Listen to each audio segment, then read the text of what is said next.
lagi bersama Leslar Keren, kelas belajar bareng Kak Retno. Di video kali ini kita akan belajar materi IPAS fotosintesis kelas 4. Yuk kita belajar bersama-sama.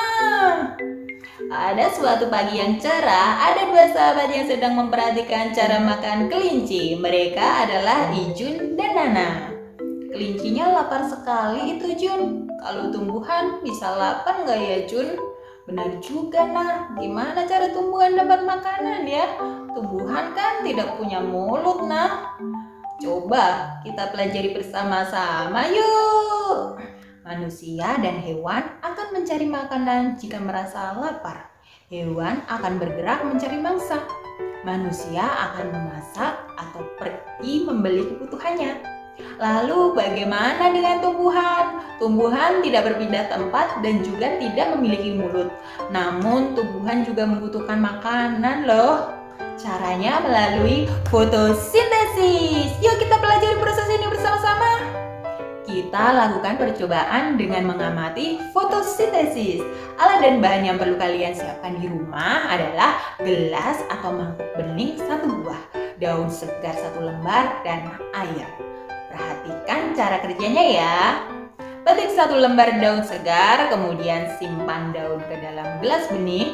Isi gelas dengan air sampai daunnya terendam. Simpan gelas di bawah sinar matahari, lalu diamkan selama 15-30 menit. Apa yang terjadi? Tara, waktunya berdiskusi. Apa ya yang terlihat pada daun? Apa kaitan percobaan ini dengan fotosintesis? Tulis jawabanmu pada kolom komentar di bawah ya. Lalu bagaimana tumbuhan mendapatkan makanan? Tanaman menggunakan energi cahaya dari matahari untuk memproduksi makanannya sendiri agar tetap bertahan hidup. Proses ini dinamakan fotosintesis.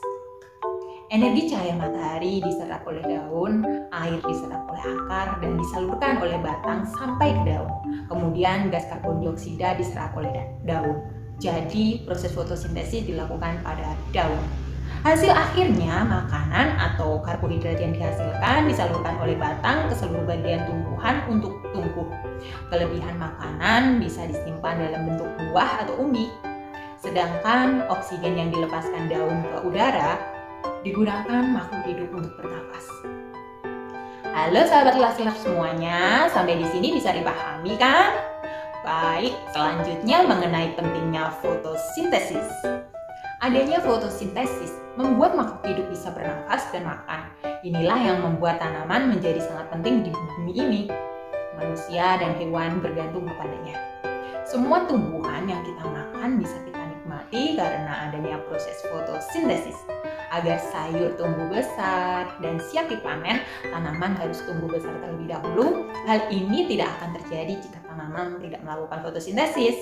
Sekarang sahabat Leslar mulai paham kan? Waktunya kuis. Apa hubungan antara tumbuhan, manusia, dan hewan pada proses fotosintesis? Tulis jawabanmu pada kolom komentar di bawah ya. Akhirnya Kak Retno sampai pada kesimpulan materi ini. Kesimpulan yang pertama, fotosintesis adalah proses menghasilkan makanan yang dilakukan oleh tumbuhan. Yang kedua, tumbuhan di darat dan laut berfotosintesis. Dan yang ketiga, untuk berfotosintesis, tumbuhan membutuhkan matahari, air, karbon dioksida, dan klorofil. Dan yang keempat, hasil dari fotosintesis adalah karbohidrat dan oksigen. Dan yang terakhir, sumber makanan di bumi dan udara untuk bernafas dihasilkan dari proses fotosintesis. Nah, terima kasih telah menonton video ini. Salam keren semuanya dari Leslar Keren. Dah.